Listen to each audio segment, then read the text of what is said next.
members of the Fourth Estate, our distinguished guests, good morning and welcome to this historic event. I am Lieutenant Colonel Elsie Baikamz, the Director of Defense Public Relations and Information working at Defense Headquarters in the Republic of Sierra Leone Armed Forces. At today's event, I will serve as Master of Ceremony. Having said that, I now take you to the first item of this program, which is prayers. I therefore respectfully ask our religious leaders to come forward and lead us to prayers.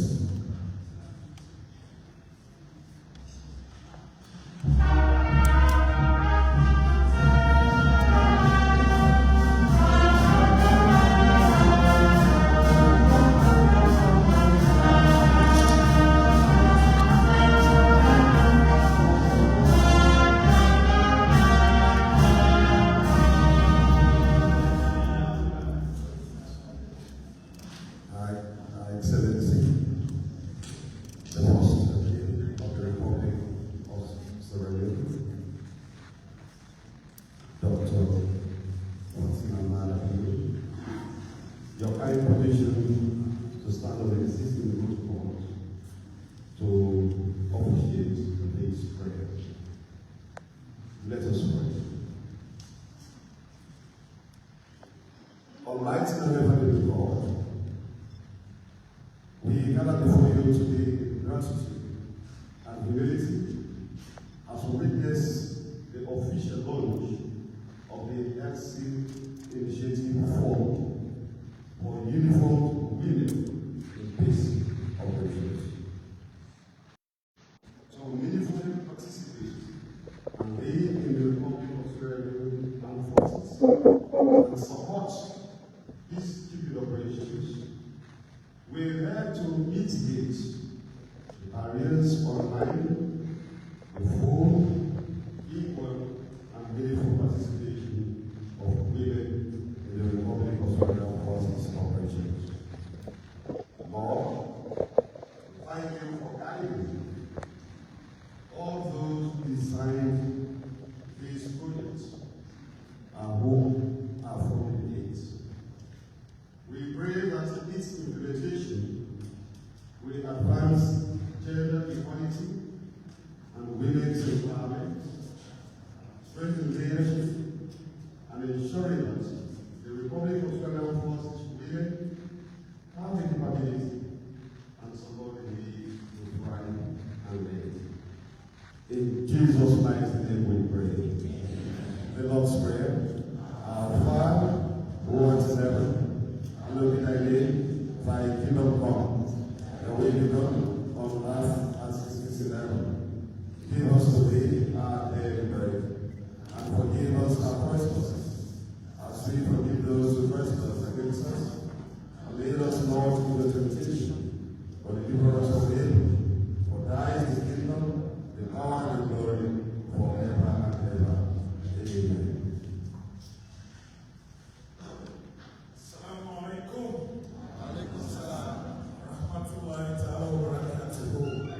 In the name of Allah, the most gracious, the most merciful, all the praises and thanks be to Allah, subhanahu wa ta'ala, the Lord of the Alameen, mankind, king, and all that exists. The most gracious, the most merciful, the only honored, and the only ruling judge of the day of the Prophet, that is the day of resurrection. You alone worship, and you alone ask us for each and everything. Guide us to the right path, the way of those on whom we have bestowed your grace, and not the way of those who earn your anger. Muslim women recognizes that. The Muslim recognizes that there are some common ethics between husband and wife, and these are the rights that each one has upon the other, and this is based upon Allah's statement, and they have right over their husband, as Mr. similar to those of their husband over themselves. And among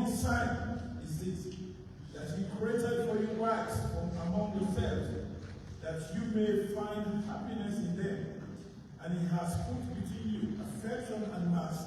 And finally, Rasul sallallahu alayhi wa sallam has this to say, whosoever does not show mercy to women, and Allah will not show mercy to him. May God bless you. May we have mercy upon our mothers and our wives.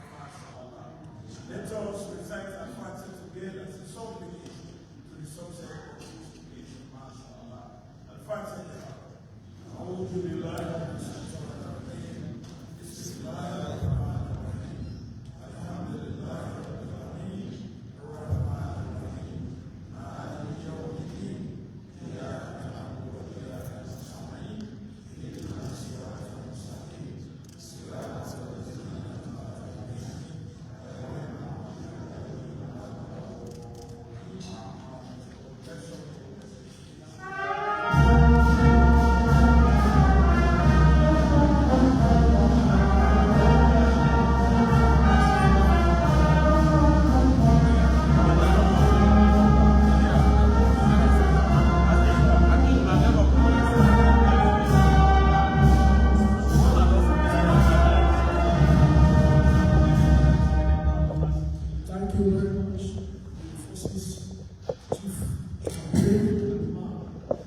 Before I take you to the next item, I want to recognize as well the new defense strategy. I apologize for not mentioning you. I also told that one of the sponsors of the Elsie Initiative Fund is following us as this event unfolds. Next is the welcome address. For this, I respectfully ask Ms. Mara, who is the Assistant Chief of Defense Staff for Personnel and the Military Secretary, to give the welcome address.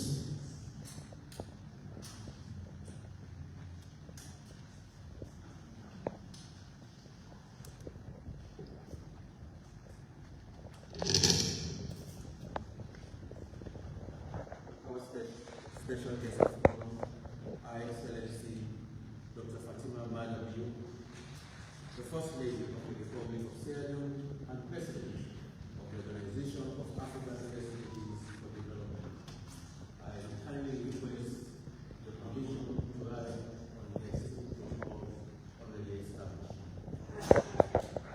Distinguished guests, ladies and gentlemen, I am the Commander MS Ababa, the Assistant Defense Staff for Administration and Energy Sector at the Defense Headquarters of the Republic of Sierra Leone.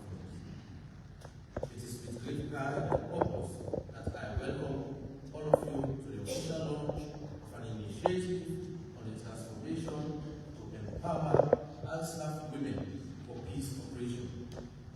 On behalf of the Deputy Minister of Defense and the Chief of Defense Staff, I thank you most sincerely for accepting our invitation to this segment.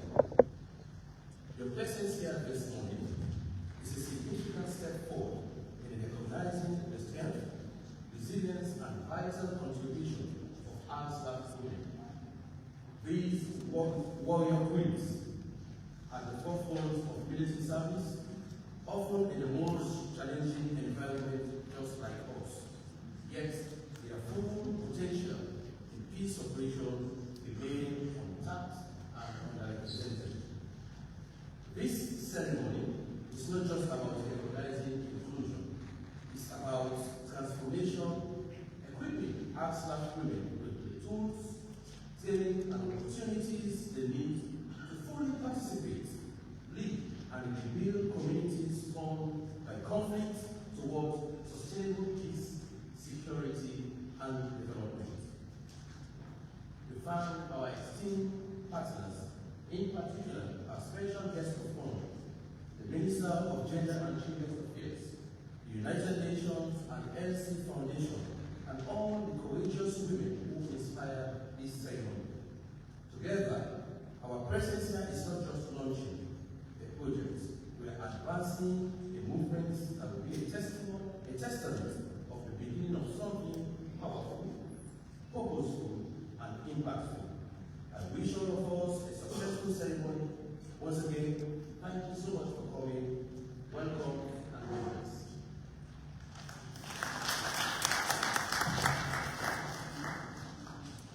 Thank you, Baikamz MS Mara. He's the Assistant Chief of Defense Staff, responsible for personnel at the same time Secretary. Now, I'll take you to the next item, which is the purpose of this gathering meeting. And that purpose is stated by Ms. Sechini Ubu. She's the head of the UN head office.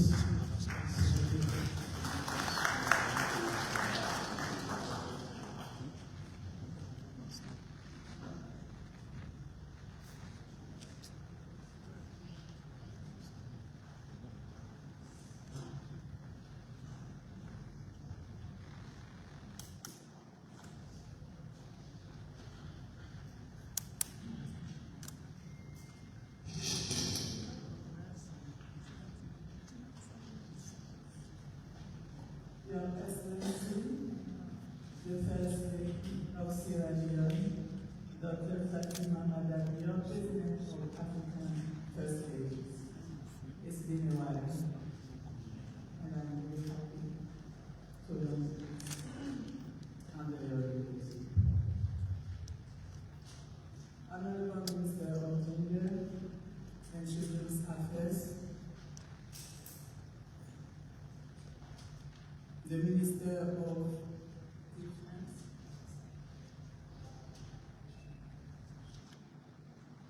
Honorable Minister of Defense, the United Nations Resident Coordinator, the Chief of Defense Staff, members of the Diplomatic Corps, and I want to salute especially the Icelandic Mission. Thank you for being here. And the Canadian Embassy represented, doubly represented here. I salute you. The Canada Diplomatic Mission is the one sponsoring the Elsie Initiative.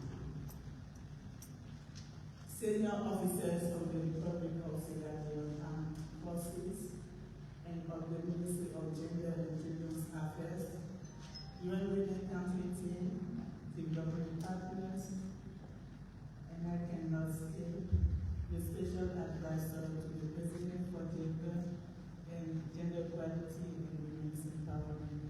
Mama, thank you for representative of the civil society, colleagues from the United Nations system, members of the media, distinguished guests. It is a distinct honor and privilege to address you this morning on behalf of UN Women Sierra Leone as we are about to formally launch the project we started already. I don't want to. This is not the first time we're launching an initiative of Elsie Initiative Fund in Sierra Leone since we have already completed the MOWI assessment, which is about measuring opportunities for women in peacekeeping that the Republic of Sierra Leone Armed Forces did with excellence. I want, before continuing, to recognize the presence of Colonel Massakoy, who did a very good work leading and supporting us in the journey of the MOWI. And not only that, he is one of the UN mission representatives in New York who worked for the UN Security Council Resolution 1325 to be implemented. So, for being here today. So we are here today to present the project, but also to foster ownership and interagency collaboration beyond sectoral restrictions and to mobilize more political will and donor support for institutional reforms that will enable the recruitment, retention, and deployment of more female personnel in peacekeeping operations. This initiative being launched builds upon the finding of the measuring opportunities for women in peacekeeping assessment report disseminated in November 2022. That report provided critical insights into the structural and cultural barriers which impede women's full participation and advancement within the armed forces. Importantly, the initiative is anchored in Sierra Leone's national frameworks, including the 3rd National Action Plan, on the UNSCR 1325, which promotes women, peace and security, the Gender Equality and Women's Empowerment Act of 2022, and these instruments reflect the country's progressive vision for inclusive governance and sustainable peace. UN Women plays a pivotal role in the global implementation of the United Nations Security Council Resolution 1325 on women, peace and security. As the lead UN entity on gender equality and women's empowerment, UN Women have been instrumental in advocating for and supporting the resolution's core pillars, especially participation, protection, prevention, and relief, as well as recovery. UN Women provides evidence-based insights and recommendations and expertise that continue shaping policies and practices. These agreements are 64% less likely to fail when civil society and especially women's groups are involved. And since the adoption of the UNSCR 1325, there has been a marked increase in gender-responsive language in peace agreements. In the Elsie Initiative Fund for Uniformed Women in Peace Operations, launched in 2019. Our colleague Doris will say more about the Elsie Initiative Fund. I want to say that the fund aims at increasing the meaningful participation of uniformed women in UN peacekeeping by addressing social barriers and promoting gender-responsive environment. According to the fact sheet produced by UN Women and to the Elsie Initiative Fund report, percentage of women in the fund's supported military contingents rose far more between 2018 and 2023 compared to the global average that I also retain for Doris' communication. We see that all the results demonstrate the effectiveness of the work being done by UN Women's partnership with the Elsie Initiative Fund and governments, and especially our strategic role in transforming peacekeeping environments to be more inclusive, equitable, and effective. As for Sierra Leone, the country has made notable strides in advancing gender equality in peacekeeping through strategic partnerships and policy reforms. And I want to pause just briefly here to say that one of my first public events was with the First Lady and the armed forces. It was in 2021, celebrating the recruitment of 300 women in the army. Can we clap for them?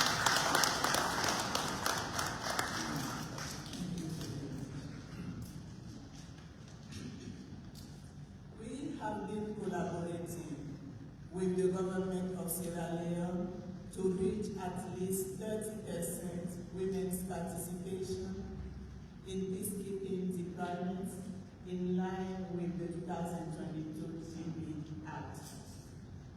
Addis has been implementing stateless efforts and decided to quickly implement the recommendations that arise from the MOBI assessment. As for the 2025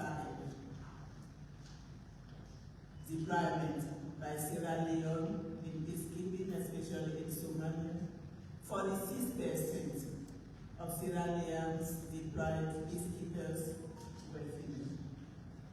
That's far beyond the global and the regional rate currently. That's commendable. And women currently make up nearly 25% of the Sierra Leone police. Right is still below 30%, but it's 25. Again, I don't want to give too many figures, but it's already above the regional average. Despite the gains, and you allow us to look for better performance, because we are committed and we need to move forward and not just enjoy and rejoice from what has been done.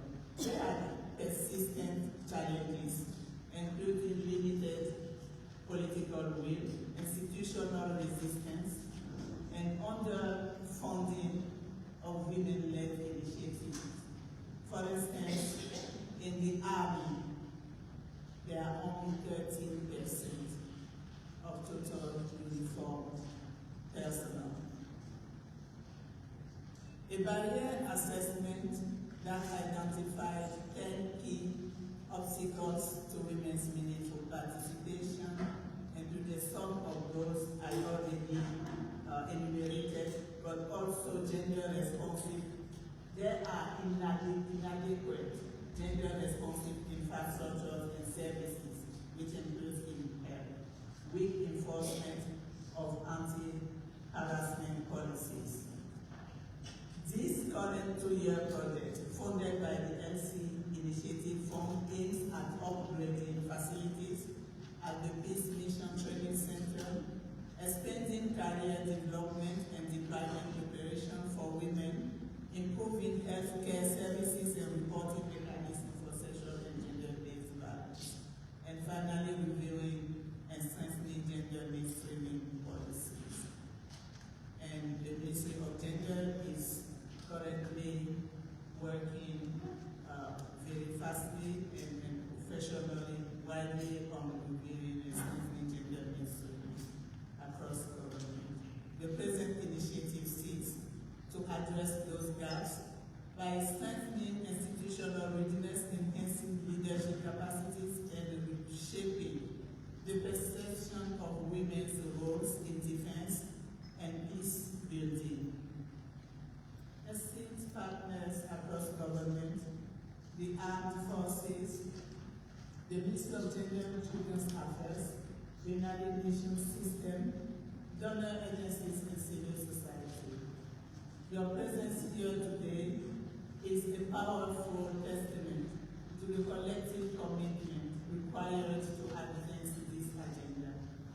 Let us join expertise, resources, and advocacy to reposition women and ensure that they don't just meaningfully participate, but that they lead in the Republic of Sierra Leone's armed forces and support peacekeeping operations.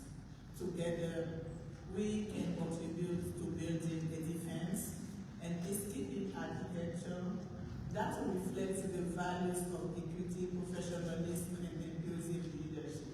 Empowering women in uniform is not merely a gender imperative. It is a strategic investment in operational effectiveness, institutional resilience, and sustainable peace. Peace unto the nation. Thank you.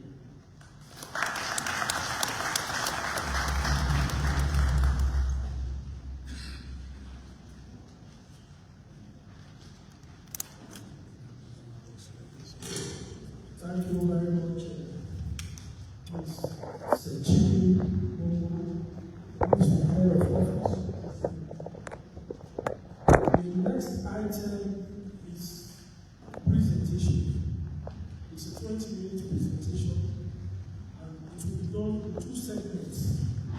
The first segment is a slide presentation on the brief project plan, and that will follow by a video presentation on the commitments pledges. For this item, I will ask Ms. Mariama Jusu Buya, who is the WPS program specialist in women, and of course, our own Lieutenant Colonel Alice Korea Sisi of RSA. I ask that you come forward and take us through this presentation.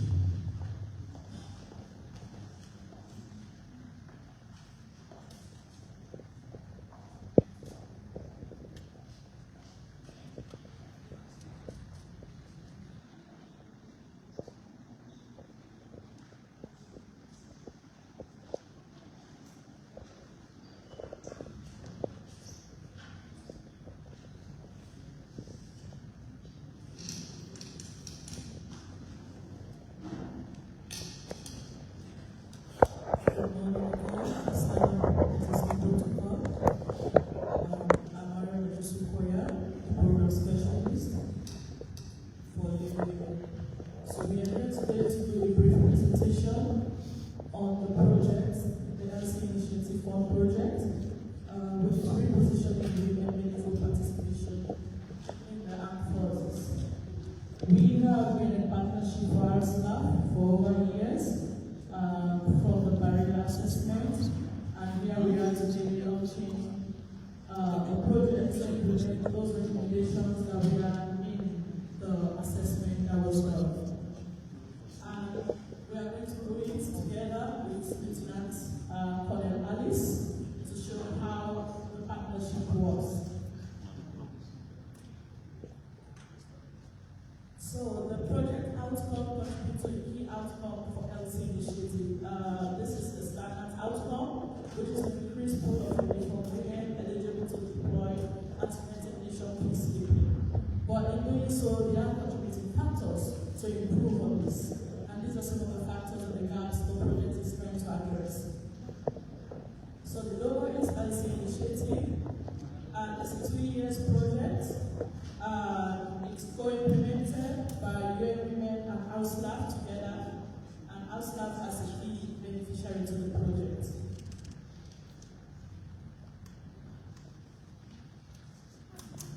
So we have about 3 outputs in this project after the main outcome. One of the major outputs, we are trying to align this output with UN Women outputs. We call it our strategic goal. So whatever activities or project we are implementing, we are either trying to align it with our SM or the UNCDF. So one of the outputs we try to align it with is the institutional strengthening. So we are going to support institutional strengthening of House Lab in terms of capacity building. And the second is the gender responsive inclusive legal policy, which Lieutenant Alice will be highlighting on. And we're also going to look at gender statistics and data protection. We will not be here today if we do not have enough data and done an assessment that have led to this launch. We're also looking at strengthening capacity of women. It's an inclusive process, so it's not just limited to women. We are looking at leaving no one behind in this process. We're also looking at strengthening partnership and coordination. So we are in this room today, we are seeing people from different sectors. We are going to be collaborating with the Ministry of Health, with civil society organizations, with a whole lot of other development partners over the business.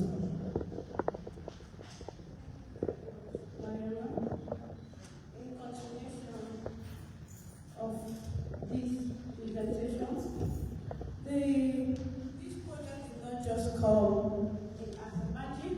It came from a barrier assessment that was conducted in 2021, and the report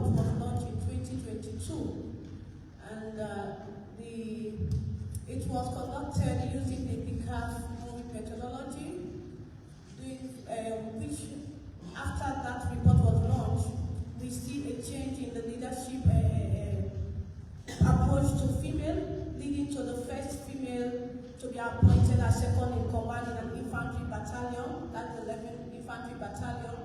And in this report, there were high priority barrier areas that were identified. And some of the major priority areas are seen on the screen. That's the lack of women in leadership and access to relevant career training, the absence of child care facilities and maternal health support, health challenges affecting female retention, and no independent reporting mechanism for harassment and misconduct. Out of this report, there were key recommendations that came from the assessment. They are seen on the screen. That's in establishing a positive measure or quota system in terms of promotion, training, postings, and the rest, and even the allocation of accommodation is also included. Development of space, facility, and policy for new nursing mothers, because we realize that most of the women who are nursing mothers, they find it difficult to go to work, because when they go to work, they don't have a great facility or area where they can leave their children to take care of, and we are expected to work the same hour as our male counterparts, so it was considered. And the project aligned to address these above barriers that were identified, and which we have to put together in partnership with civil society and government ministries. The project aligned with the national priorities, especially the SILNAP, the Sierra Leone National Action Plan 3, which has been recently launched, which focuses on prevention, protection, participation, and recovery. We are more keen on the participation aspect because we want to see women holding leadership position, management position, and command position. And all of this can be done through training, mentorship, and leadership development. It also focuses on the National Midterm Development Plan and the Gender Equality and Women's Empowerment Act. Thankfully, the Republic of Sierra Leone forces, we have reviewed our gender policy in line with GBI Act. We want to see the implementation of this policy in line with what is written in black and white. In partnership, we have to do it together with UN Women and other people in implementing the MOWI recommendation.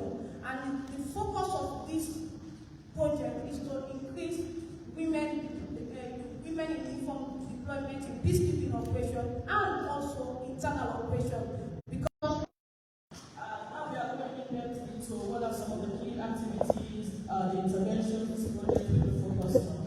So we're going to revise and update relevant existing policies, just as Lieutenant Colonel was discussing, to gender mainstream women in compliance with the GBI Act and the empowerment of women into house life. And Major Alice, can you please just highlight some of the policies this project will be supporting in terms of brief? From the barrier assessment, it was identified that some of the policies needs to be reviewed. That is the recruitment policy, how to promote women recruitment at the entry level. Because we are not considering numbers, but we are also considering capable women, competent women to fill in those gaps. And the area we can tackle this one is right from the initial stage, which is the recruitment process. So we want to see that policy be reviewed and how we can go for competent women to fill in this gap and can be able to compete with our great counterparts. Then also the retention policy. Lately we've seen most women leaving the institution. We want to see where an assessment is done, why are these women leaving this institution, so that we reflect it in the retention policy and also promotion policy.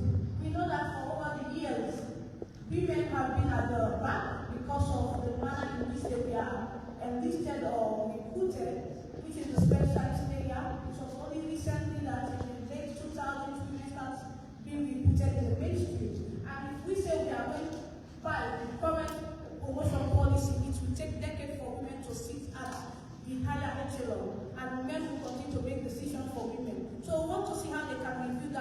give space to women to be able to sit at decision level. And also the gender and equal opportunity.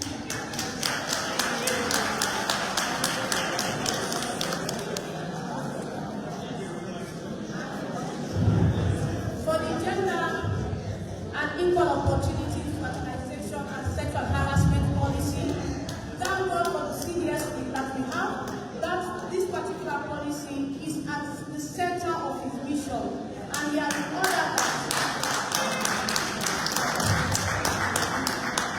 he has instructed, even though the policy was reviewed in 2023, he has instructed for us to review that policy again so that we increase the bar and ensure that women are safe in working with our male counterparts wherever you find yourself.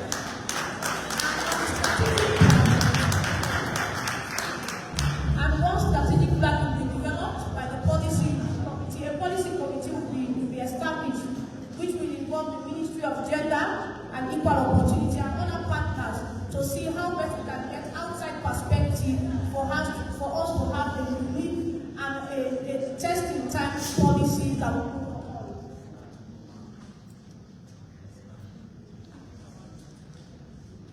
It was a strategic move for Addis to highlight on some of those policies. So we're looking at the next output, which have to do with a pool of eligible women and ASLA deployment to peacekeeping.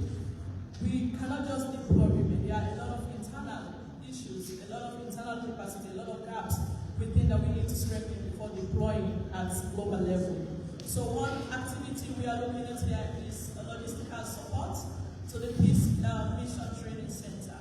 We understand that before women are actively participating at global level, they need to be trained. They need to be well capacitated before they can compete with their counterparts out there. So this component is two. We are looking at how can we upgrade the Peace Mission Training Center, and the other component is looking at how we upgrade the training facility, because a good environment can contribute to good capacity building. We are looking at refurbishments. Over to you. For output 2, which is the pool of eligible women in the AFTA for the deployment in peace operation to be increased, he said we will look at the Peace Mission Training Center, where there will be a massive refurbishment of the Peace Mission Training facility that will encourage women to go for training and capacitate themselves and fit in any operational environment, whether be internal or external. So these are the areas we are looking at, because some of us have been at the Peace Mission Training Center, especially the Leone team. Leone, can we? Yes, we can. It's college in Utah. Women have been at that training school for 2 consecutive times. They've trained with their male counterparts consistently. But yesterday we had not opportunity to go on peacekeeping mission because of what? Stereotype idea that in the mission area, women are not allowed. But interestingly, when I went there with a 7-man team and the only female on the recce in Somalia, there were other contingents with women at the mission area.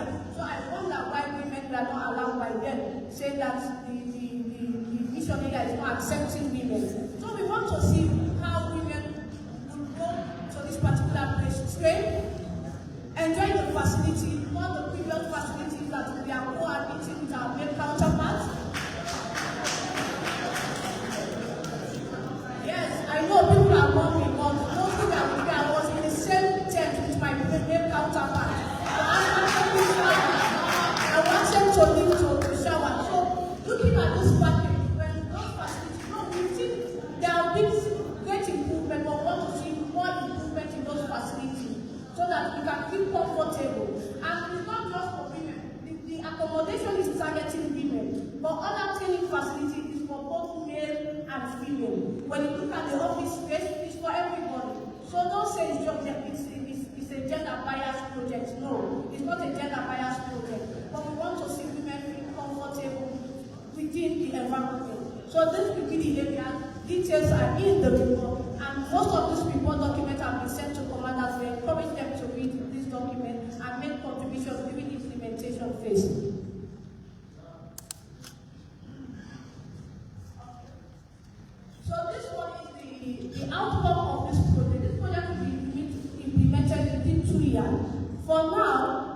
We have the baseline for women in peacekeeping is 56 according to the DPKO department at the defense headquarters.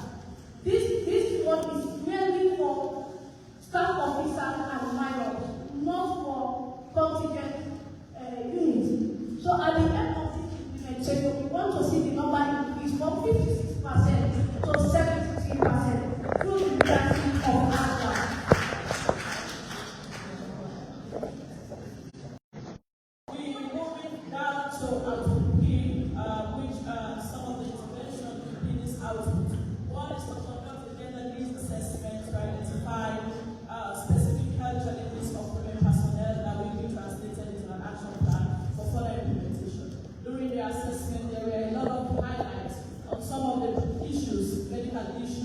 Concerning women and the low rate of medical doctors within our staff that are female as well.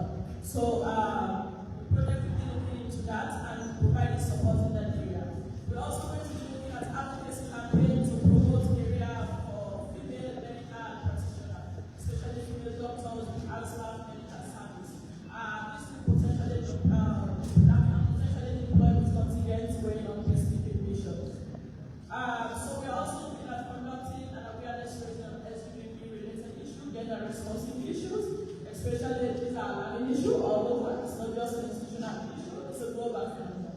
So we are also going to look at areas to support on the strengthening referral pathways on LGBT-related issues and independent reporting, and also bringing on board the alliance platform in reporting LGBT-related issues.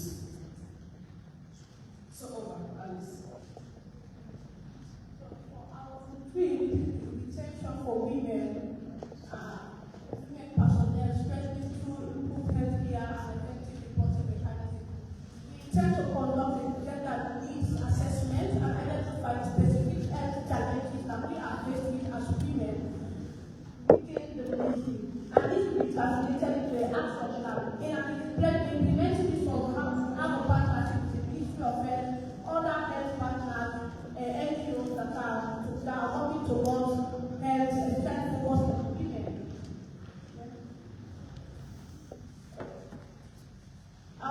3.2, we talk about advocacy campaign to promote a career for female medical doctors. For now, we have only 5 medical doctors and the 34 military hospitals. We want to see by the end of this project to have at least additional 10 female doctors that will medical issues towards women in the Africa. And how we intend to do this work? We want to go into the medical institution, the medical college, and then look for female doctors that are willing and competent and wants to work with the military. Then they will be given a scholarship, maybe at the 5th year, and in doing that, there will be a commitment from the leadership of Africa that at the end of their medical training, they are going to be included in the military, so that they will come and work with it also, and will are taken by those medical practitioners. And then the third one is conducting training and awareness based on sexuality and gender-based violence prevention. It's not just raising awareness, but we want to create what a referral pathway, a reporting mechanism that is safe, that is confidential, from the gender advisors to the gender directorate, to the CDS, so that the gender directorate can provide adequate assessment and advice to the CDS to take the required action that needs to be taken. And at the end of the day, women will feel safe to work within our environment. So we are looking at the specific level of the project. We are going to have this is the project structure. So we have an board, and it's good to know that all of the board members that are supposed to be on this project are already in the room with us here. So it's going to range from the chief of defense staff, the resident coordinator for the United Nations, the Minister of Gender, who is here with us. So that shows how committed and how the project structure will look like. And when we go down to the technical steering committee, and that's why you are seeing Lieutenant Colonel Addis with me here, our staff, men, women are going to be the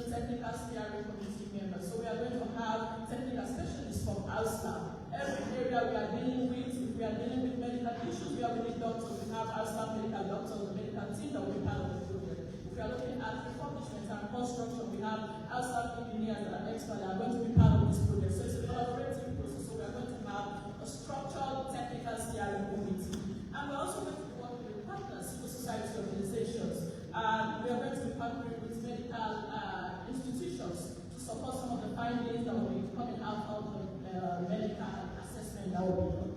Over.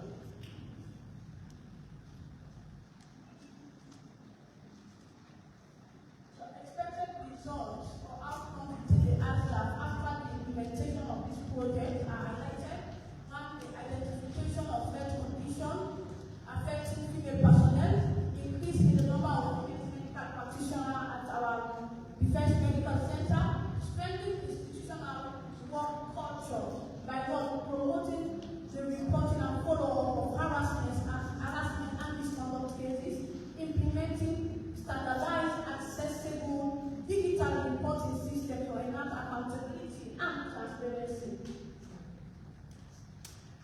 Development and implementation of gender-responsive policies. Those are the policies that I initially highlighted. We want to see how they can be gender-responsive and genderless, that will support the growth of women into leadership positions, support women career development. We want to see because most of the hindrance to women's growth is that, they've not done their career courses, which is one of the requirements for them to be promoted. We want to see how they can fast track those requirements so that they can do their courses. And we want to see mentorship, because that's one. Personally, it's my own view that it's lacking. We want to see mentorship from those who have been before us, mentoring us to carry out the mantle. So we are about almost at the end of the presentation. We are looking at sustainability. It's going to be build a long-time institutional impact. We want this project to be owned by our staff, and that's why we are implementing it collaboratively and in partnership with them every step of the way. So we're looking at institutional ownership. We are also looking at infrastructural facility, which is our own long-time sustainability approach of the project, and we are looking at healthcare integration. So, over. Thank you all.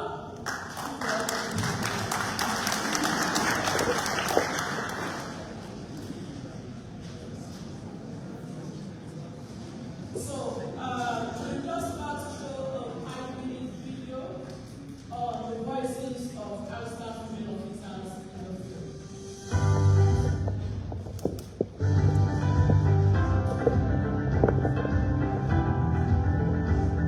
It is a privilege to join you today, albeit virtually, for the launch of this project, Repositioned to meaningfully participate and lead in the Republic of Sierra Leone's armed forces and support peacekeeping operations. So this project is really turning those findings into action, strengthening institutional readiness and leadership capacity, improving facilities and addressing healthcare needs, and reinforcing systems to prevent and respond to sexual harassment and abuse. Together, these measures address identified barriers and will create the conditions for more women from Sierra Leone to join the RSLAF and also to deploy to United Nations peace operations and take on leadership roles.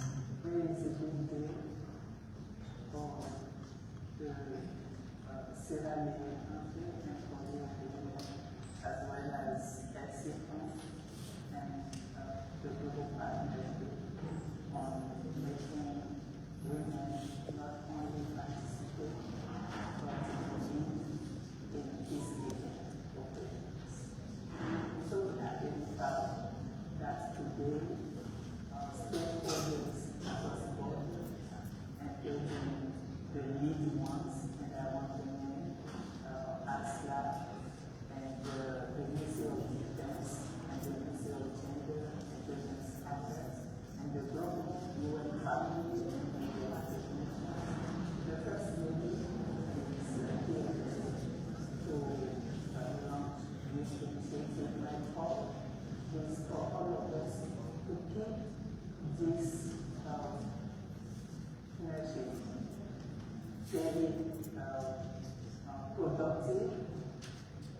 continue supporting the government of Sierra Leone. The project is carried out to empower women in uniform. It will enable Australia to maintain the opportunity, gender figures, and empower female persons to rise up in the desired area. Also, to expose them to peacekeeping. Our staff is ready to take bold steps through recruitment, training, leadership activities, as well as support female peacekeepers. We recognize the strategic advantage in delivering operational service. And this is the achievement that results from more than 5 years of work in Sierra Leone. But when we look at the work globally, we play a pivotal role in the implementation of the UN SCR 1325, and we also participate very closely in the implementation of the support that the Elsie Initiative Fund provide for women to be not just included, but positioned to lead. For the Elsie Initiative, it's a very, very welcoming project because the aim is to get women to not only feel confident in being who they are, but also to aspire to be leaders in a male-dominated institution. Also, I like the fact that women can be empowered because that is a society problem that we have. Empowering women is a problem because of the society that we are in, and men tend to see us, when we are empowered, to see us as competitors. But we are going to be empowered not only to compete, quote unquote, with men, not compete in a negative way, but to compete in a way that we see ourselves capable of doing things that they can do.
And the last deployment that the government made to Sierra Leone has 45% of women. This is far beyond any achievement of women well positioned in peacekeeping operations.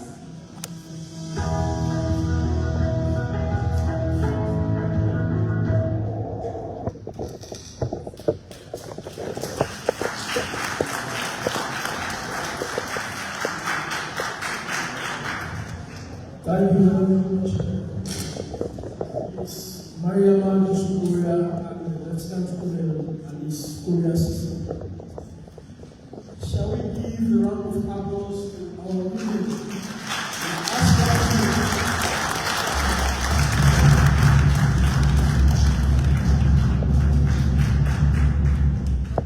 I also want to take this opportunity to recognize women in the Korea security sector, particularly the Chief Superintendent of Police, Zainab Thomas, who is the proud recipient of the 14th United Nations Human Rights Award.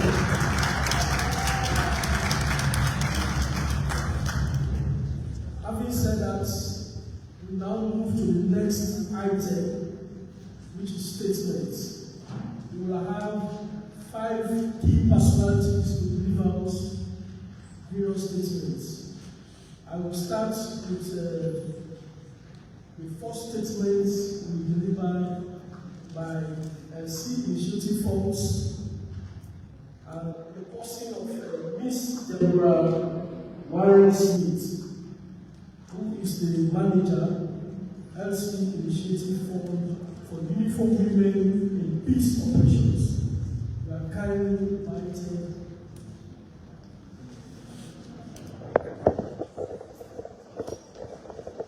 I have just been told that the statement will be delivered virtually.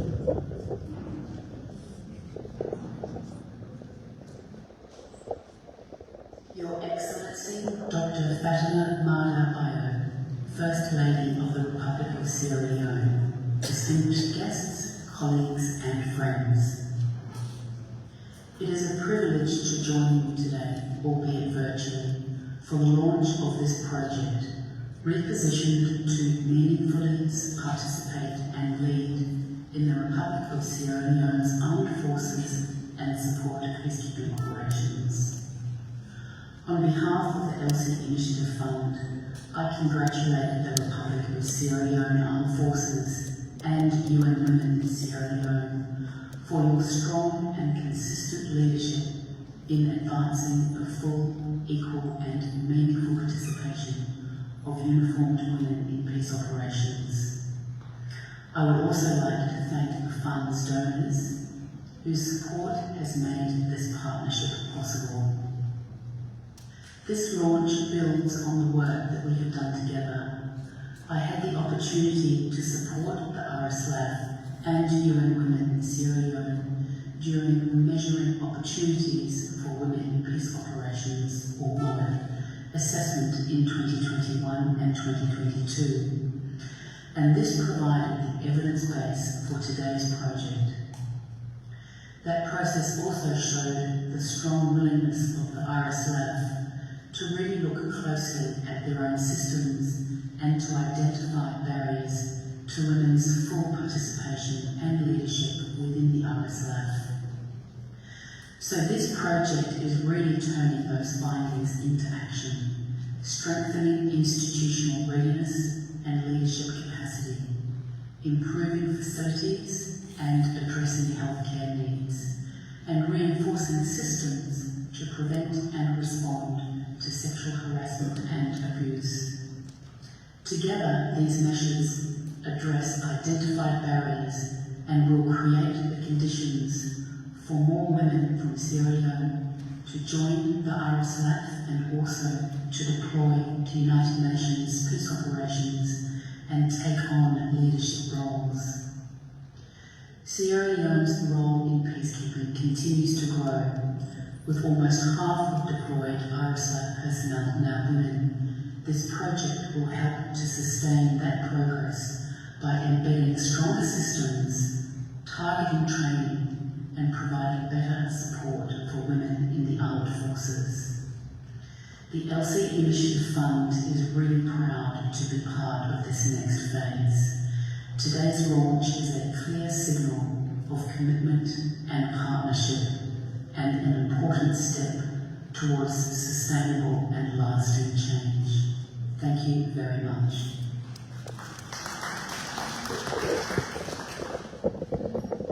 Thank you very much, Ms. moral and its needs.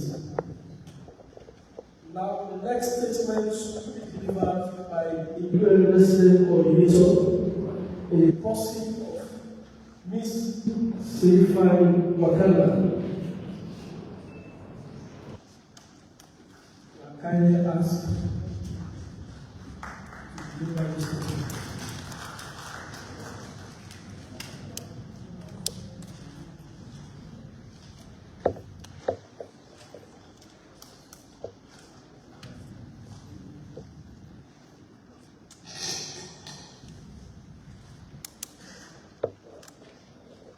Your Excellency, the First Lady of the Republic of Sierra Leone, Honorable Minister of Gender and Children's Affairs, the Deputy Minister of Defense, the Chief of Defense Staff and members of the Republic of Sierra Leone Armed Forces, government officials, the Gender Advisor to His Excellency the President of Sierra Leone, members of diplomatic and consular corps, development partners, colleagues from the United Nations, particularly UN Women, who's the agency leading on this project, women's rights and security focused civil society organizations, friends from the media, ladies and gentlemen. I'm standing here as the UN Resident Coordinator in support of UN Women and the UN country team in Sierra Leone. As we launch today a project that is as bold as it's necessary, a project that sends a clear message to every girl and every woman in uniform. Your talent is needed. Your leadership is valued. And your place in security and peacekeeping is non-negotiable.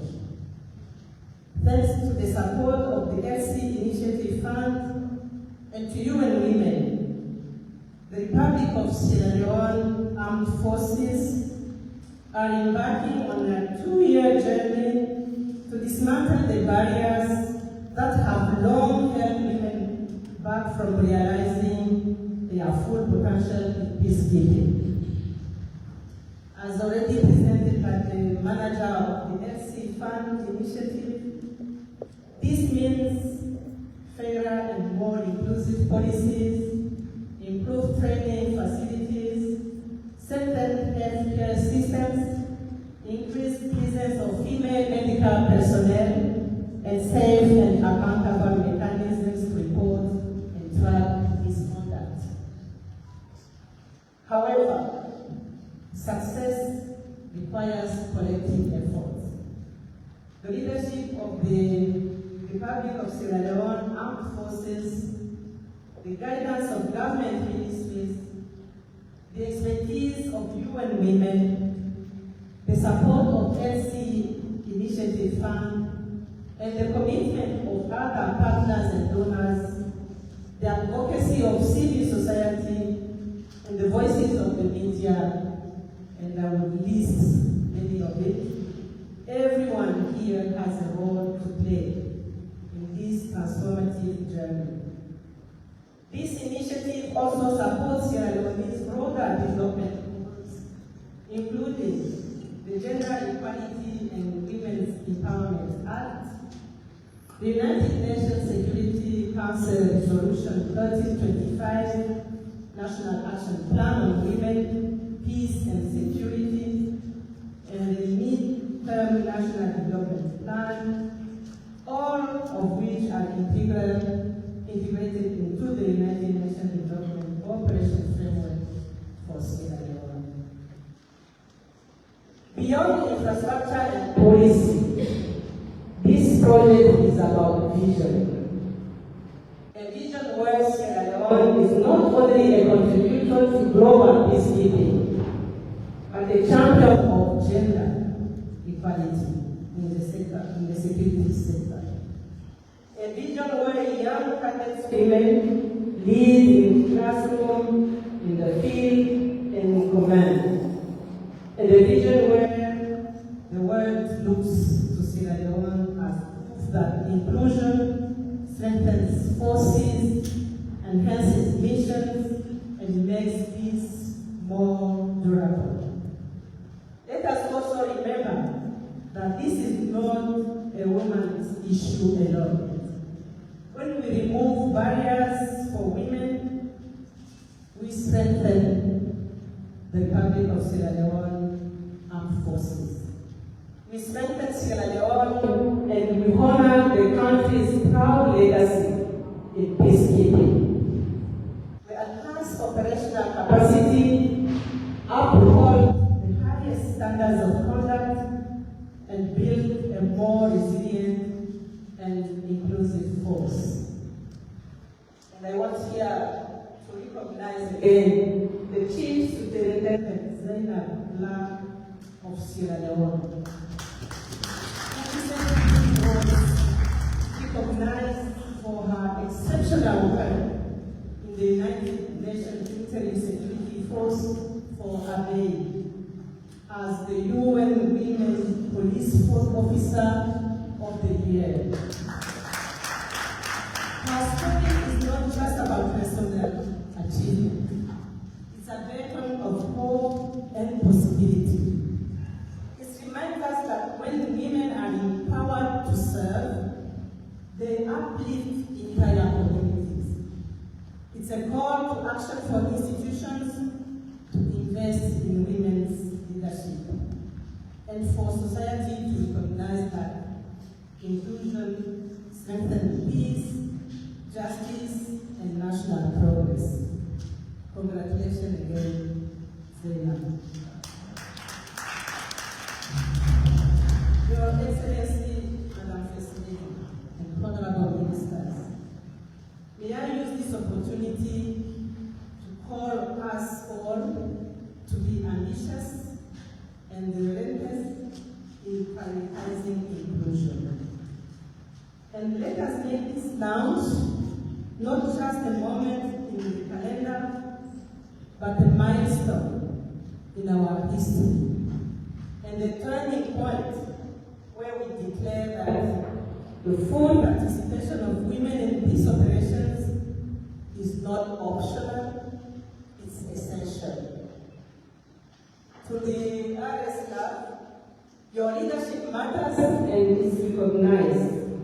And to our government partners, donors, media, and civil society, your support will make the difference. And to every woman in uniform, current and aspiring, know this: your country believes in you, the United Nations stands with you, and the world is waiting for your leadership. I thank you all for your attention.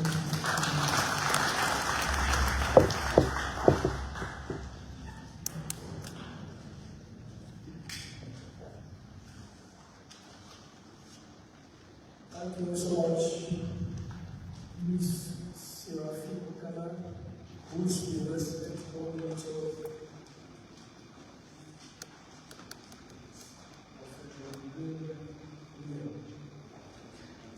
So the next item still is an statement, and I will ask respectfully all of the forces, James Baba Armed Forces, the person of Lieutenant General Ababa, who is the chief of the staff.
This project marks a significant milestone in our ongoing journey.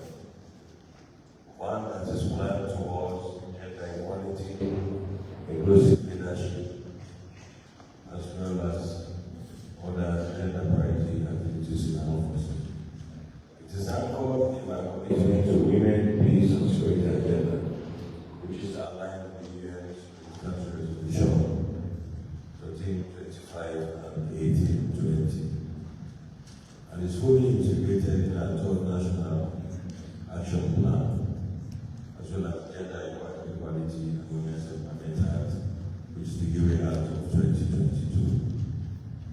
In 2022, with support from the UN, we launched our Measuring Opportunities for Women in Post-Abortions, OWIP, and that report gave up an assessment report that clearly distinguished the pathway to where we want to take women in our forces to the next generation to go.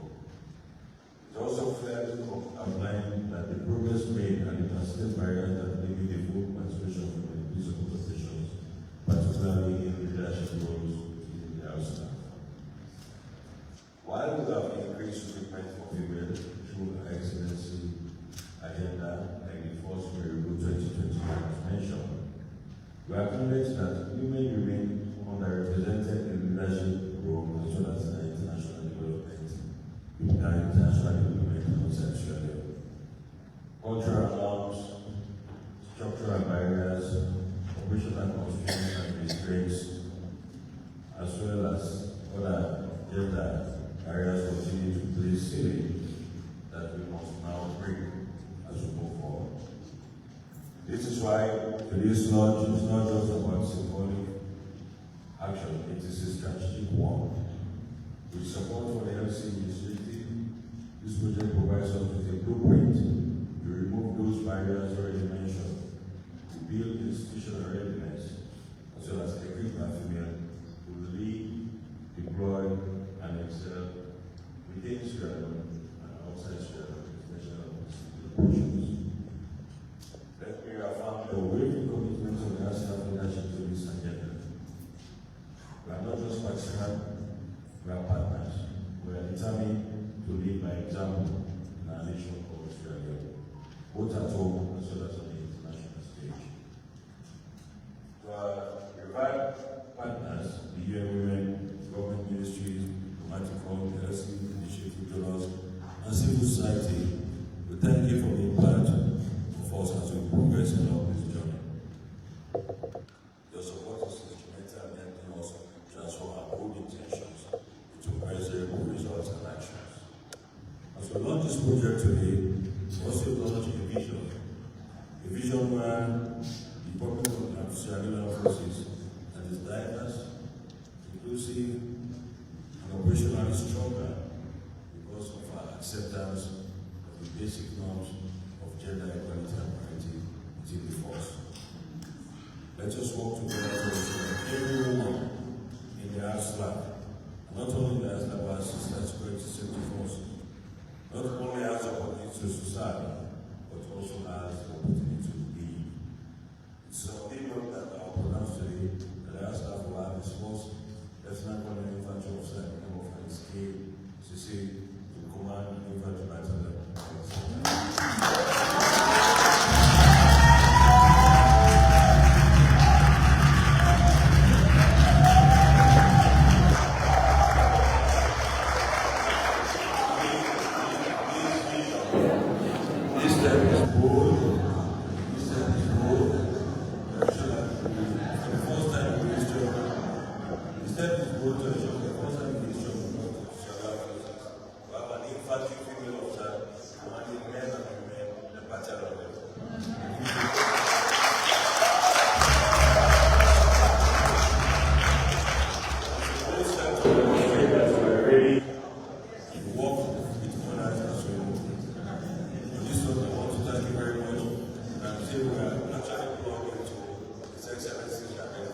which is to position our environment in order to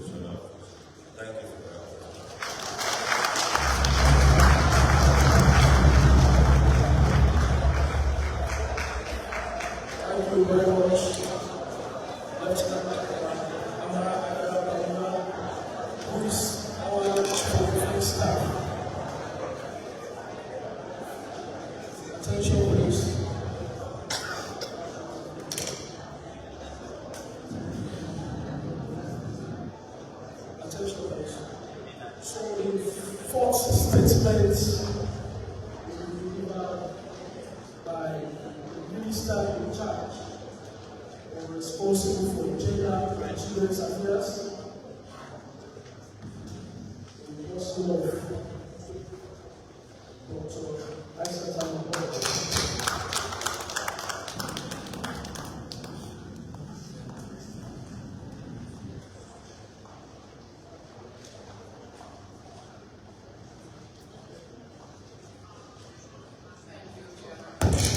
Excellency, the First Lady of the Republic of Sierra Leone, Dr. Fatima Maada Bio, and also the President of Oman, colleague Minister of Government, the CDS, all those sponsors.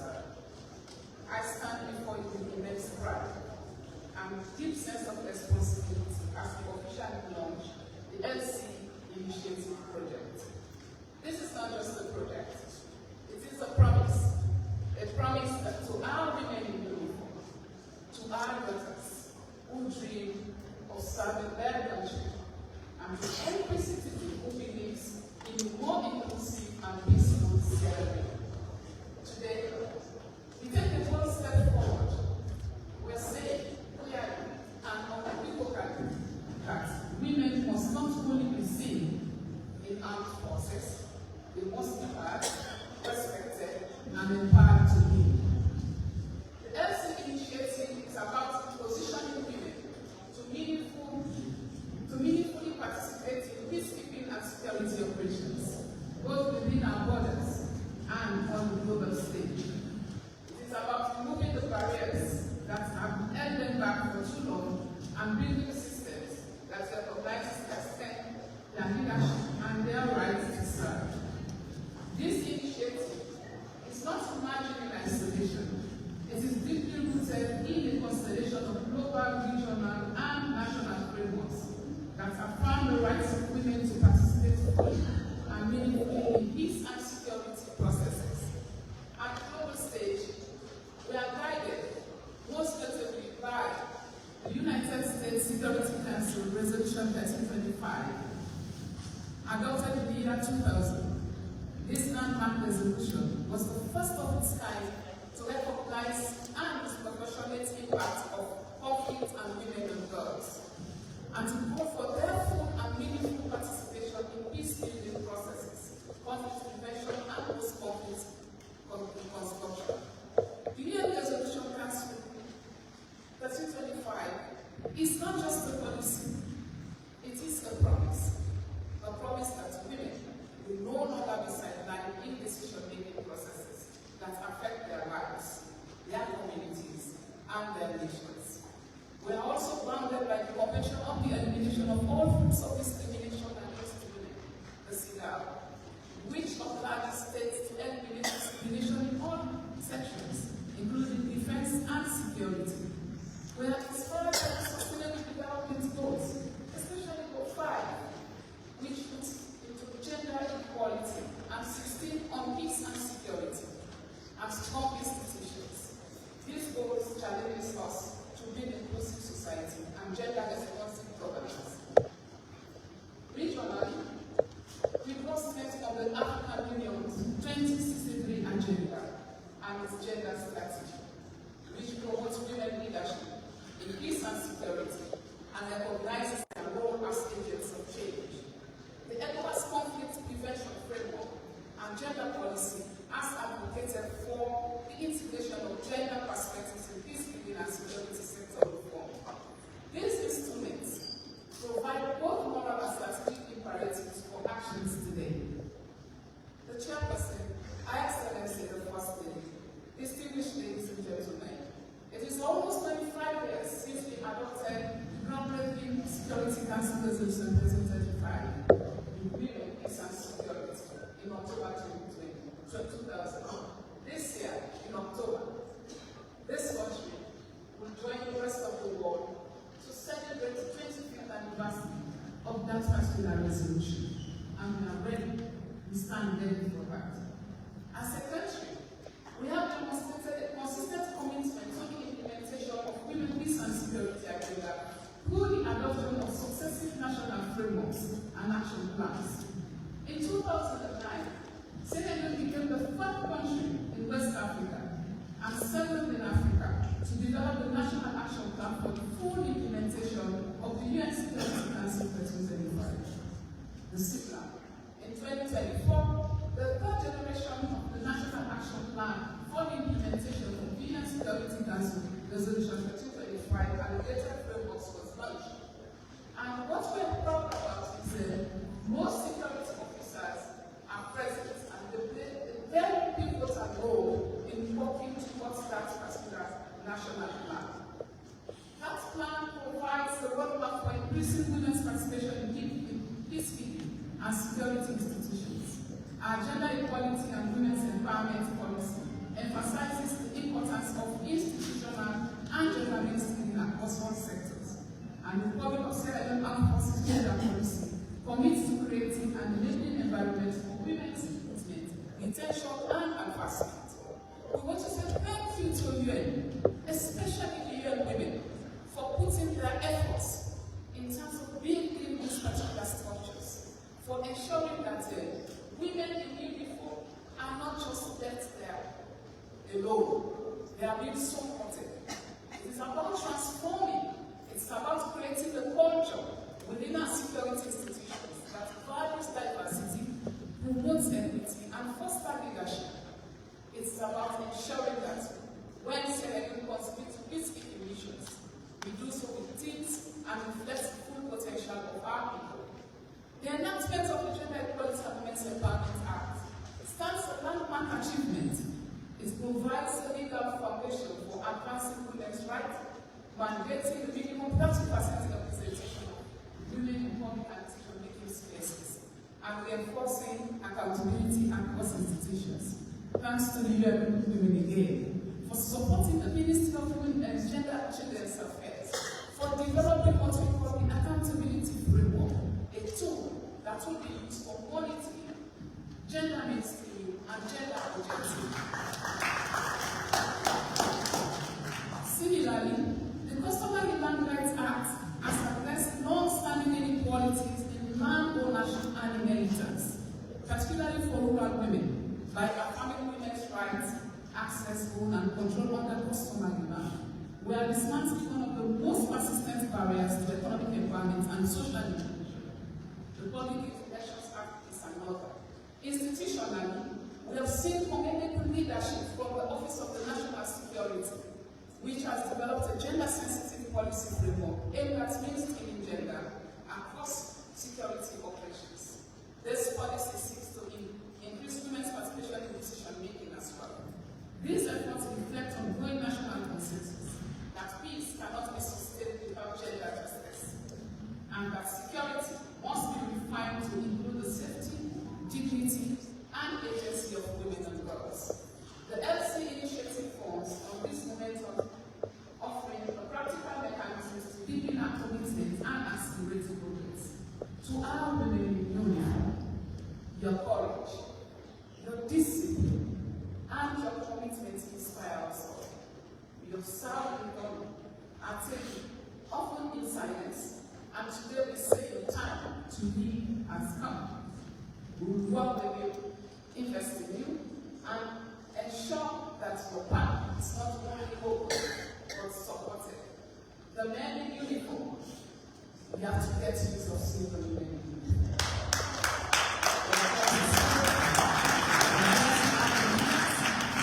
We have to get used to seeing them. We have to let protect them. We have to let support them. We have to respect them. And in dignity, we must live. To our communities, our families, our young people, let this launch be a signal that Sierra Leone is ready to rise, not just in strength, but in fairness. Let us raise our children, boys and girls, to believe that leadership knows no gender, and that service of country is a noble calling for all. As the Minister of Gender and Children's Affairs, I pledge my full commitment to this initiative. I will continue to advocate, to convey, and to challenge us all to do better than what we're doing now. Because when women live in peace and security, nations thrive, And when Sierra Leone leads with inclusion, the world takes notice. Thank you, and may this launch mark the beginning of a new chapter, one with courage, equity, and lasting peace. I thank you all.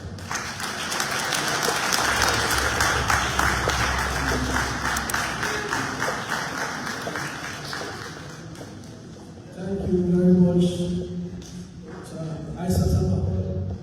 She's the minister responsible for all matters related to women and children in Sierra.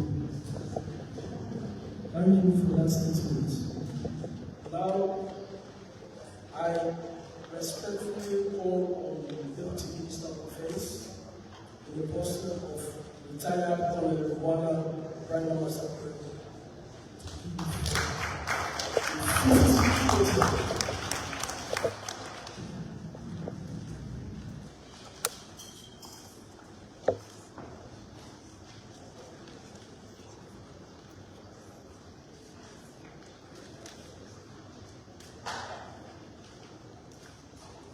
Thank you. Thank you very much, Master of Ceremony. Your Excellency, the Dynamic First Lady of the Republic of Sierra Leone, colleague Minister, the UN country representative, the head of the UN Women Office in Sierra Leone, Chief of Defense Staff, our guests of honor, kindly permit me to stand on the existing protocol as time is not on our side. I recognize all of you, very important, and I believe all of you have recognized. Before I start my statement proper, can I kindly request that the audience please rise to give a standing ovation to our dynamic First Lady for her.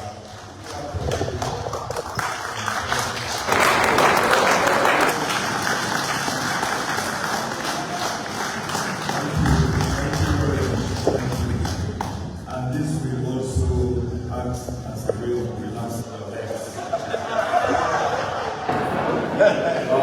Let me also join the audience to celebrate Madam for her outstanding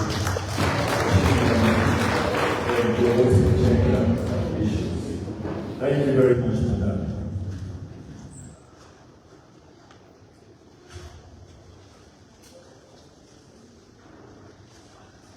I am highly honored to be part of this great event this morning. Let me, on behalf of His Excellency the President, Minister of Defense, and Commander-in-Chief of the Republic of Sierra Leone, Her Excellency, the First Lady, Dr. Fatima Bio, for her exceptional commitment to empowering women, not only in Sierra Leone and West Africa in particular, but the world at large. Thank you very much, Madam. Many thanks to the United Nations and UN family here present for the Elsie Initiative Fund project. A project aimed at repositioning women to meaningfully participate and lead in activities of the house life and peacekeeping operations. Today, we are here to witness the official launching of the Elsie Initiative Fund project, which is a testament to the commitment of the RSLAF to upholding and responding to the barrier assessment of 2022, the Women, Peace and Security Agenda, the United Nations Security Council Resolution 1325 and 1820, the Gender Equality and Women's Empowerment Act 2022, as well as Sierra Leone's Third National Development Plan 2024 to 2029 and the Medium-Term National Development Plan 2024 to 2030, respectively. Your Excellency, distinguished guests, You may agree with me that all these policy documents are geared towards empowering the areas of education, employment, decision-making, as well as protecting them from all sorts of violence and discrimination in the 21st century. It is therefore important that this project, which embraces the practical implementation of the written languages of the policies, is launched today. Repositioning women to meaningfully participate and lead not only in the RSLAB and support to peacekeeping operations require a multifaceted approach where all sundry are key actors. Strategically, the implementation of policies and legislative reforms wherein women are recruited, trained, capacitated, and retained in the public and private sectors are by no means a lesser strike. To this, Your Excellency, distinguished personalities, the RSLAB presently holds a female strength of 13%. This percentage will be increased after the passing out of 200 female, both cadets and recruits, trainees presently on training at the Peace Mission Training Center and the Armed Forces Training Center, respectively. Are you not happy with that? Similarly, a female officer in the United States of America, or Sweden, as Senior Command and Staff Corps, is also at the verge of coming back. Also, as at Friday, 15th August 2025, 4 female officers were promoted to the rank of Lieutenant Colonels and decorated at the Julius Maada Bio Parade Pavilion.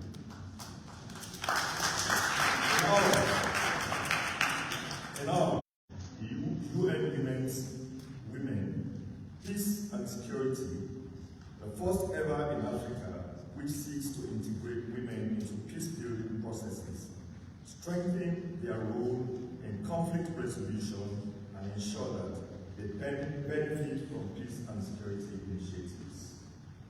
Therefore, I cannot conclude without thanking the UN family. I want to thank the UN family for your support and for making this initiative a reality.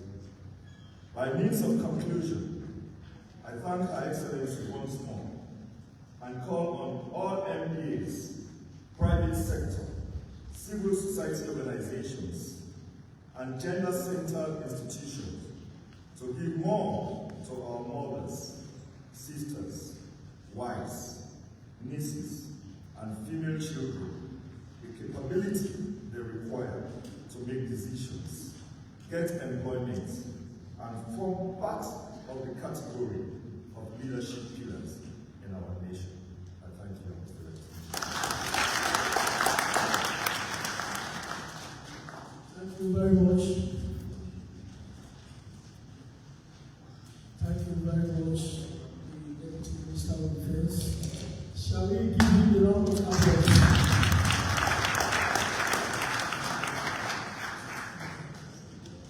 We have come to the end of statements, and we go to the next item.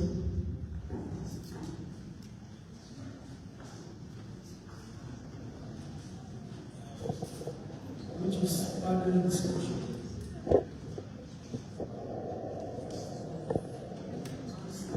The officer finishes writing. So, I now move into the next item, which is voices from the field. It's a panel discussion that will be done by 4 female personnel, and they will be led by Captain Mahouta Jennifer. Can you please come forward?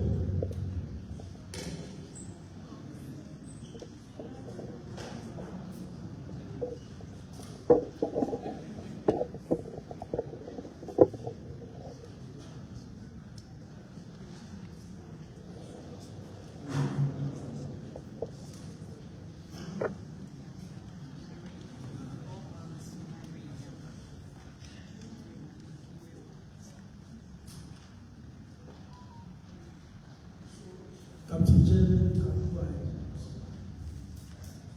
Good morning and welcome to this panel discussion titled Voices from the Field.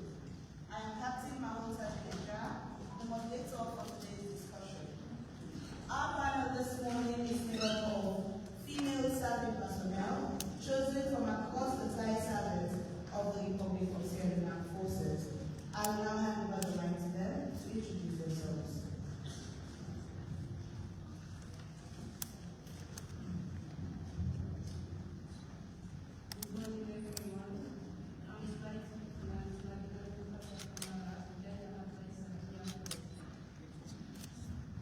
Good morning all. I am Lieutenant Leone. I am SOP leader and also the general advisor for the Sierra Leone. Good morning all. I'm Captain Fatima Maada Bio, SOP G1, general advisor, Infantry. Thank you very much. Now that we know our panelists, we will now go on to our discussion proper. Our discussion this morning will be divided into two parts. The first part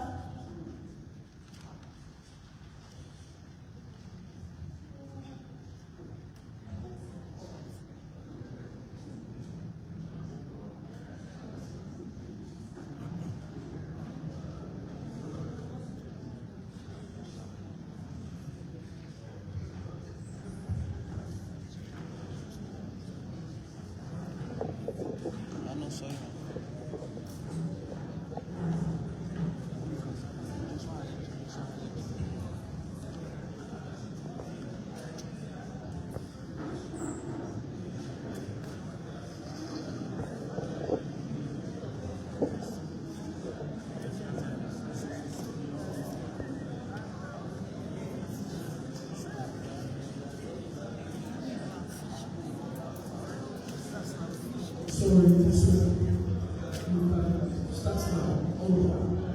Thank you very much. Now that we know our panelists, we will move on to our discussion proper. Our discussion this morning will be divided into two parts. In our first part, our panelists will discuss how policies and reforms can help support gender equity within the ISLEF. And in the second part, they will share their experiences with us as women serving within the Republic of Sierra Leonean forces. I now turn over to you, Flight Lieutenant M.H. Kumar, to start up the discussion. In your opinion, what policies have most effectively advanced gender equity in the ISLA? Thank you very much, Captain Manager. If I were to answer your question, I would say answer gender and equal opportunity policy and sexual harassment, exploitation, and abuse policy. So, the gender and equal opportunity policy is aimed at achieving gender parity at all levels within the staff. Emphasis on addressing discrimination against women. In my opinion, gender and equal opportunity has effectively advanced gender equity within the AXA by creating awareness. That is by telling people on the roles of service women in the force. Also, more than 1,000 females have been recruited into the AXA. The AXA can now be boastful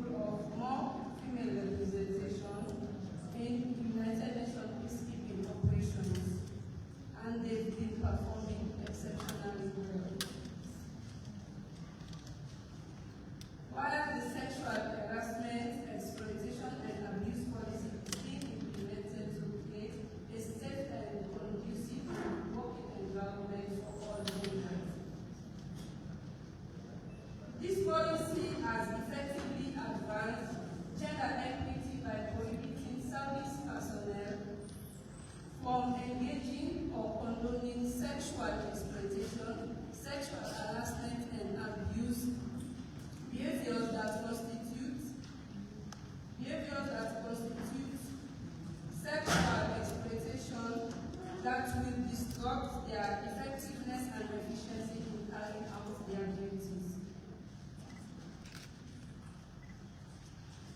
I think with all of these answers your questions. Thank you very much, Flight Lieutenant M.H. Kamara. Moving on to you, Lieutenant Navy M. Campbell. Where do you see persistent gaps in representation, and what reforms do you think are needed to close them? Thank you very much, Captain John. I will start by saying, despite commendable efforts from the Republic of Sierra Leone forces, we still have persistent gaps with regards to leadership. We have a representation of women in higher command and decision-making levels. That is clearly visible. Secondly, our staff is yet to meet 30% national female representation in all ministries, departments, and agencies, thereby having limited representation in specialized branches like engineering, ceremony, and education. Thirdly, retention and career progression remains a challenge, as some women are leaving due to structural challenges like family obligations, harassment, and limited maternity support. So in my personal opinion, our needed reforms are as follows. Firstly, we have to have the requisite training opportunities to accelerate female representation in the Republic of Sierra Leone Armed Forces decision-making here. Secondly, targeted recruitment in order to catch up with the 30% national female quota as stated in the Kiwi Act, ensuring the encouragement of women to join specialized branches. Thirdly, policy support for retention, family-friendly policies such as child care support and flexible postings for midfield. Ensuring that the 30% quota for female representation in academic, military bodies, and UN missions are met as stated in our own Ababa program.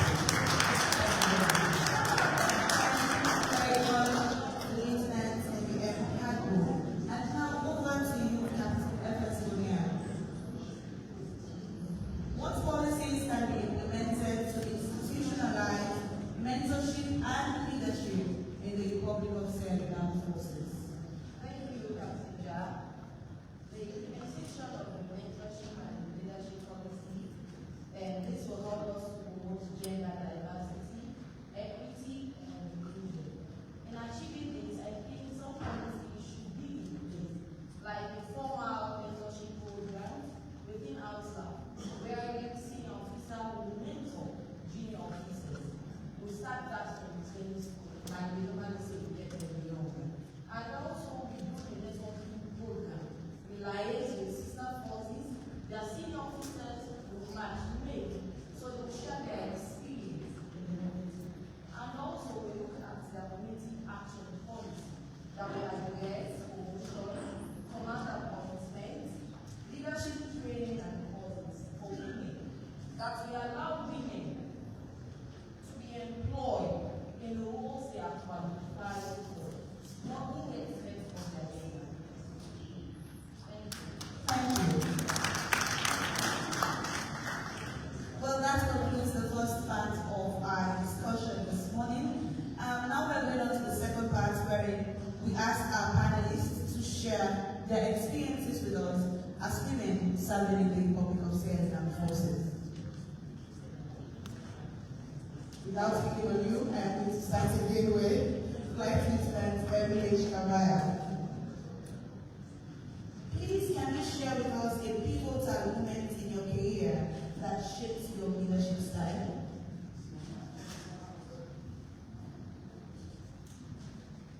Okay, thank you so much, Madam Ja. I think this is an opportunity for me to share my experience that was 7 years ago when I was a second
men, not with a gender biased mind. So he gave me all the encouraging words, and I sat there and did my weapon handling test perfectly, and all of them were surprised. They were like, so you knew how to do this thing all this while. And we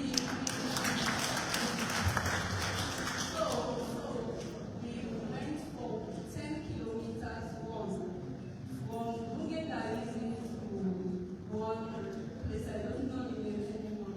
So when they saw me coming back with my guys, I was holding my rifle, carrying my bag, all of them stood there in their So since that day in Nigeria, I adopted the transformation and leadership style. This is what I have been doing. To address all issues pertaining to gender equality. I will use my communication skills to talk to the ladies. For me, I target the men, because they are the ones that we have to talk to, give us the platform to make me look like show ourselves, because it was the very senior officer that gave me the courage that showed me how to lead my men. So as a female officer, this is what I've been doing, talking to the male counterpart for them to create a space for us to showcase what we can actually do as a woman, not the stereotype about women in society.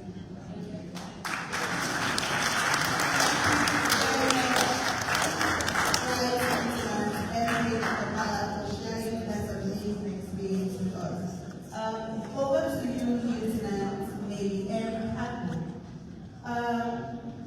You have been here longer than Then there were no quota for women. They will recruit at most 3 female officers. That is if we are not 3 female officers. It will be 1 or 2, there were no quotas. Secondly, women were also placed in administrative or supporting roles. There's an experience I want to share. My former commander is here. When I wanted to deploy at the 4 patrol base of the FPBs, as we call them, it was not conducive for a woman. So I insisted on going. He went there before me and he was like, that place is not conducive for a woman. I insisted on going. It was that day that I had this respect. Back then, women were not set there. I was releasing the standard saying women to there were little or no policy on women's dignity. We didn't have the sexual harassment and exploitation and abuse policy that we have now. So for the changes, we are doing significant change. Now women are recognized. We have the recognition of women as integral part of the force, protecting our dignity with strong and enforceable policy. Thanks to the policy that we have. The current system that we have is ensuring that they are enforceable. Now women are visible, respected, and increasingly trusted in leadership responsibility. This again, I want to go to my current CNS. We call him CNS, the Chief of Naval Staff. Seriously, even things that I am not required to give my opinion on, you will call, say, what is your gender perspective on this? So at least we have a conducive working environment.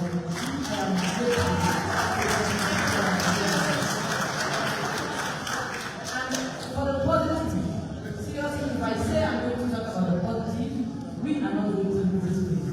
We have women in almost everywhere except the senior leadership in here.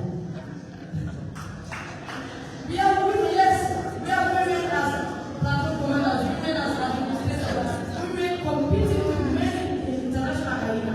So I want to give thanks and to the Republic of Sierra Leone forces for this, and I also want to tell them that we are yet to get there. We have a lot to do.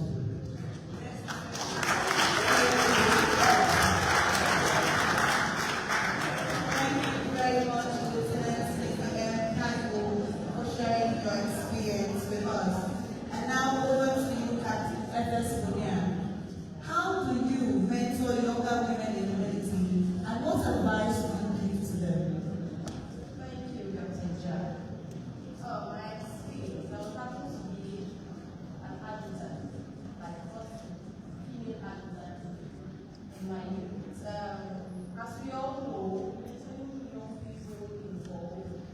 advising them, giving them guidance, support. So I lead by example, being a role model to them by demonstrating professionalism, dedication, and integrity in my life opportunity. And also, I practice the culture of listening, actively listening to their concerns, because sometimes you need to have confidence in you. So I practice the listening, that their concern, their creation, their goals, and also provide a safe place for them. They see me like a mother that they can confide in, talk to me whenever they have chance, and also provide good communication skills, because some of them, we have people that are not well educated, so I offer a platform for them so that maybe sometimes you have to talk to me, not in English, because some of them are not well educated, so that I put them on the communication platform. And also, I help them to develop resilience. As we all know, humility is a main denying institution. And some of these women will tell me, "Mommy, I'm tired. Mommy, I don't want to do this. Mommy, please, I will tell them that what the men can do, we can do.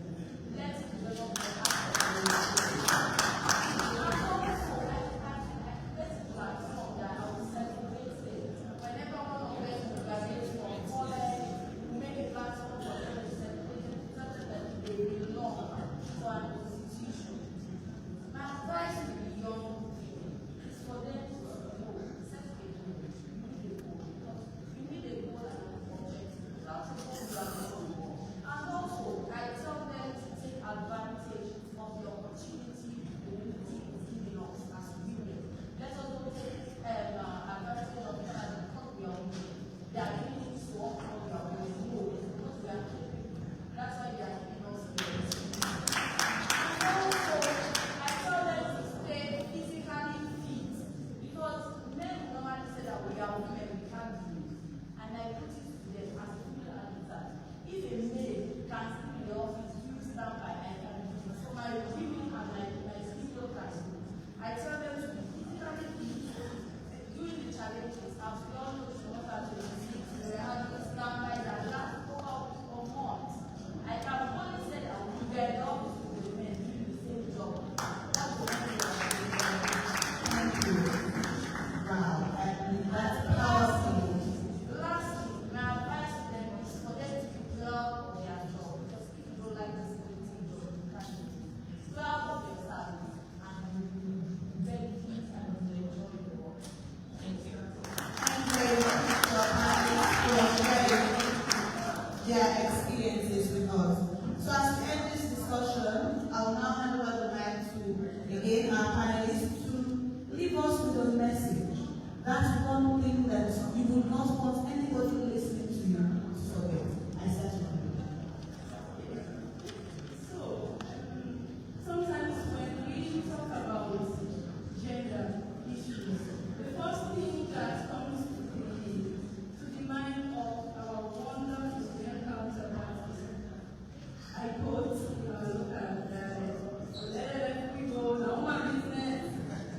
So I want to put it today that gender equity is not only talking about women. It's talking about creating a level playground for all genders. It's not a woman business no more. It's not for man and woman. So as women, we have a purpose, and we cannot achieve that purpose without your support or your guidance. So I encourage all the men today to give us all the support that we need to show ourselves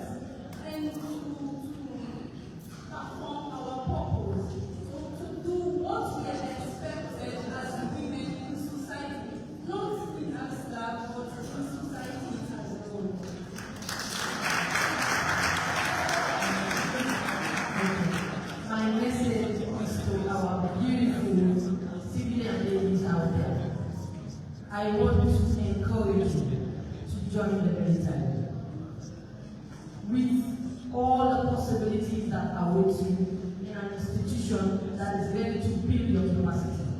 I want to encourage you to join us, especially the Navy. Because the Navy is not just a job, it's an exploration. Thank you very much.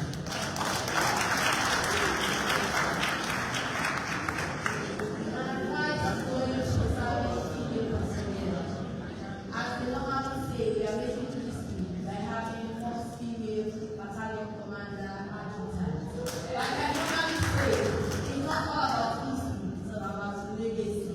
What we are going to leave behind.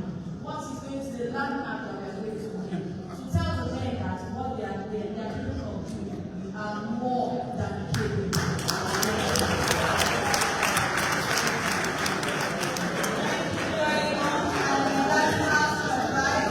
Fatima Maada Bio.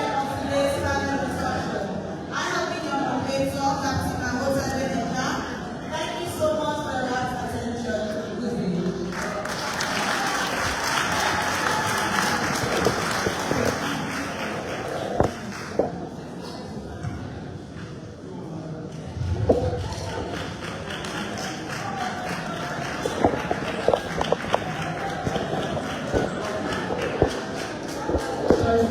Thank you so much for sharing your experiences with us.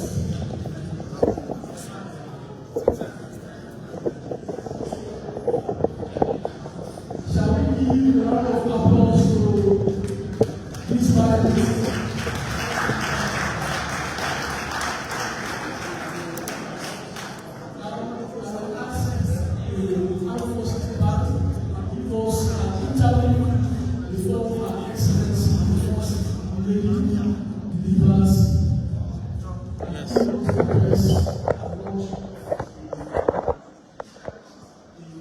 Elsie Initiative Fund. Armed Forces Families.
Okay.